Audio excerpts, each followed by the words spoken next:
Imagine walking into a museum and finding out that some of the most valuable artwork in the world has vanished into thin air. On March 18, 1990, this nightmare became a reality at the Isabella Stewart Gardner Museum in Boston, where two men disguised as police officers stole an estimated $500 million worth of art. Here's the wild part. The thieves didn't just steal any art. They specifically targeted works by Rembrandt, Vermeer, and Degas, including Rembrandt's only seascape, The Storm on the Sea of Galilee.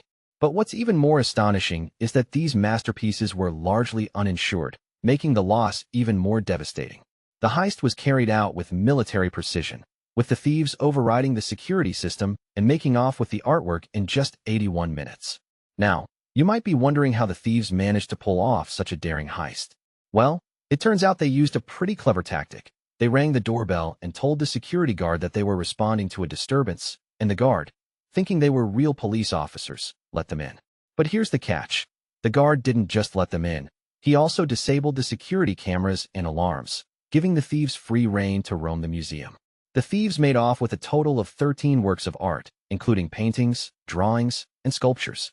One of the most valuable pieces stolen was Vermeer's The Concert, which is estimated to be worth over $200 million. But what's really interesting is that the thieves didn't just steal the art, they also stole the frames, which were custom-made and incredibly valuable in their own right. As the investigation into the heist got underway, detectives were left with more questions than answers. One of the biggest mysteries was how the thieves had managed to override the security system, which was state-of-the-art at the time. But as they dug deeper, they discovered that the system had a major flaw. It was controlled by a single key, which the thieves had somehow managed to get their hands on. The FBI was called in to help with the investigation, and they launched a massive manhunt for the thieves. But despite their best efforts, they were unable to track down the stolen artwork, and the case soon went cold. However, in 1997, the FBI got a tip that the artwork was being stored in a warehouse in Connecticut, and they quickly swooped in to investigate. As the years went by, the Isabella Stewart Gardner Museum heist became one of the most infamous art thefts in history. The museum offered a reward of $10 million for the return of the artwork, but despite numerous leads, nothing ever panned out. But here's the thing. The museum never gave up hope, and in 2013, they launched a new investigation into the heist. The new investigation was led by a team of experts who used cutting-edge technology to re-examine the evidence. They used 3D scanning to recreate the crime scene, and even consulted with a former art thief to get inside the minds of the perpetrators.